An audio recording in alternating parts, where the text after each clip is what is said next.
الانجليزي هنتكلم. مرحبا بكم جميعا. النهارده هنتكلم عن طريقتي اللي اكتشفت ان هي غلط في مذاكره الانجليزي.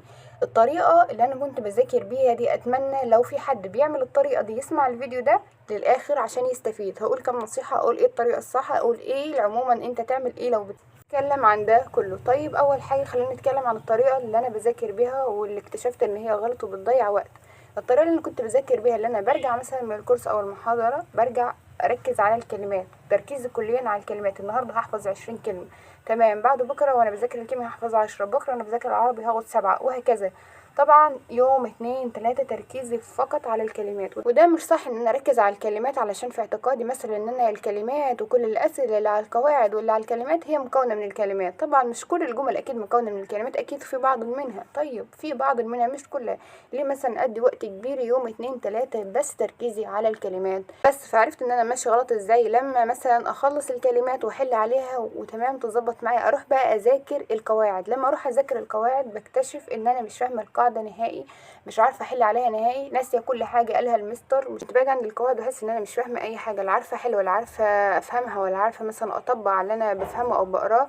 المهم بلجأ برضو لليوتيوب، اكتب عايزه شرح يونت 1 ويونت 2. ده بحد ذاته برضو تضييع وقت، لان اصلا انا اوريدي مضيعه وقت اثناء الحصه اللي هي كانت من يومين مثلا، فلسه اضيع وقت تاني على القاعده تاني وبعد كده ارجع احل عليها تاني والكلام ده. طيب دي طريقه غلط وما انصحش ان حد يطبقها او يعملها. طب ايه هي الطريقه الصح؟ الطريقه الصح ان انا ارجع من الكورس او المحاضره، لو مش قادر النهارده اعمل اي حاجه اقرا القاعده بس، حتى لو مش قادر احل اقراها بس 10 دقايق. لو خلص 10 دقايق اسيب المذاكره.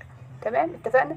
يعني انت عايزان اديها 10 دقايق بس. انصحك لو هتذاكر اول يوم بعد ما ترجع من الكورس انجليزي، انصحك تبدا بالقواعد وتحل عليها. طيب لو في كلمه انا مش فاهمها وانا حاسس ان هي صعبه، ترجمها عادي، ترجم الكلمه. طب لو الكلمه دي اصلا من الكلمات بتاعت الدرس، يا عم عادي احفظها. مثلا كلمه بيئه، كلمه بيئه مثلا ماشي، البيئة ترجع تحفظها، يعني اصلا كده حلو عندك خلفية عنها، تمام. فما تخليش مثلا عقدة انه الكلمات هتساعدني احل، لا الكلمات مش هتساعدك تحل. طيب ازاي مش هتساعدك تحل؟ عندك لو انت فعلا ان انت حاسسها هي بتساعدك، خلاص ترجم الكلام اللي بيقف قدامك، ترجمه، ما عندكش حل غير كده. بس الأصح والأفضل في المذاكرة إنك تبدأ بالقواعد علشان هي فهم، علشان ما تضطرش بعد كده تروح تدور على اليوتيوب على مدرسين بتشرح القاعدة، علشان حضرتك ضيعت وقت كبير جدا 3-4 أيام زي ما أنا كنت بعمل في الكلمات بس. يبقى طريقتنا وهدفنا كالتالي: نركز على القواعد ونحل عليها. تاني يوم، تالت يوم، رابع يوم هنحفظ الكلمات وبقى هنحل عليها كل الجمل. طبعا هتعرف تحل. وبرضه لو في كلمة وقفت معاك ما تكرهش وما تتعقدش من الإنجليزي، ترجمها. مثلا كلمة محافظة اكتب على محافظة، كلمة كوبري اكتب كوبري، كلمة عربية اكتب عربية، اكتب عادي. انت اصلا هتراجع اكتر من مرة، سواء كان عندك امتحان شامل، سواء كان عندك اي حاجة هتراجع تاني وتالت، فمن التكرار هتثبت معاك. حتى لو مش عايز تحفظها هتثبت معاك بالتكرار. بس يعني التركة والمختصر في المشكلة كانت بتواجهني في الانجليزي ان انا المفروض كنت اذاكر القواعد الاول وبعد كده اذاكر الكلمات. وده طبعا نصيحة ادهاني المستر، ولما طبقتها حسيت بفرق، انه فعلا انا طالما فهمت خلاص الجزء اللي محتاج فهم خلاص اتفهم. طيب والكلمات خلاص، الكلمات كان بيقول ان الكلمات سهله. ايه الكلمات؟ مجرد تحسها انها تعريفات اصلا وتعرف تحل عليها عادي، لكن القواعد لازم تثبتيها ولازم تفهميها. علشان كده طبقت نصيحه المستر. المشكله كانت بتواجهني لحد ما بشكل بسيط، بس انا كمان دي عرفت اتعامل معاها. لو في حد بتواجه المشكله دي هقول له يعمل ايه. انت عندك مشكله في حل القطع اللي انت مش فاهم، مش عارفها، ما ردتش عليك، مش من المنهج، من الكلام ده كله. حلو حلو. طيب اعمل ايه؟ تعمل ايه؟ اول حاجه تقرا الاسئله. لو ما فهمتش الاسئله ترجم الاسئله، ترجمها واكتب هو بيسال لماذا هذا الدواء غير مفيد. حلو تمام. تاني سؤال ترجمه، تالت سؤال ترجمه. بعد كده حاول تدور على الاجابات داخل القطعه. ولما انت تستخدم ذكائك، وهنا هتستخدم ذكائك علشان تطلع الاجابات، حتى لو ما كنتش عارف غير 3 4 إلى 10 كلمات في القطعه، تمام. فده حلو. وانت كده لو عرفت تطلع الاجابه، انا واثقه انك هتعرف تطلع الاجابه، عقلك هيشتغل انه مثلا بنفيت، حاجه مفيده، تمام. هو هنا بيسالني ايه الحاجه المفيده اللي مثلا في الدواء ده، فبعد الكلمه دي هيكون هي الاجابه. فاهمين قصدي؟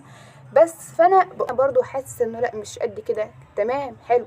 انت اقرا القطعه بعد ما ترجم الاسئله، اقرا القطعه كويس جدا.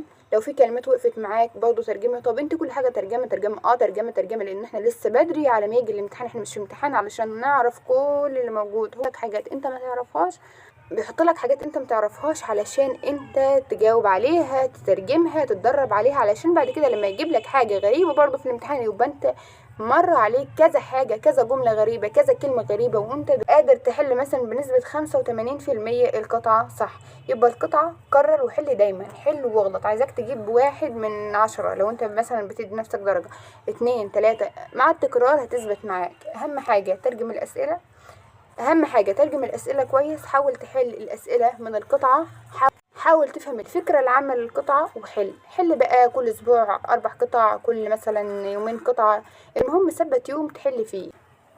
في حاجات في الانجليزي هو قالك تركز عليها، ركز على الكلمة ومضادها، ركز على الفيرب والنون من الاسم، ركز على القواعد عموما. مثلا المستر لما يقول قواعد عامة اصلا في الحصة مش موجودة برضو ركز عليها. حاول المستر بيكتب اي معلومة اضافية على القواعد اكتبها، اكتب كل حاجة، اكتب اي حاجة حاسسها ان هي هتفيدك اكتبها. حاول دايما تبص على الشطار بيعملوا ايه، بيكتبوا ايه، الملاحظات اللي بيكتبوها، ايه الحاجات اللي ممكن يستفادوا منها اثناء الشرح. مثلا المستر قال حاجة ما كتبهاش قالها برضو بيكتبوها، انت برضو خليك. بس كده، دي هي دي التركات اللي في الانجليزي. اتمنى ان تشد حيلكم وتذاكروا، تهتموا بالقواعد، تهتموا بالكلمات، تهتموا بحاجات كتيره داخل المنهج زي النون، الفيرب، الاسم، الكلمه مضاده، عكسها، الكلام ده كله اهتموا بيه.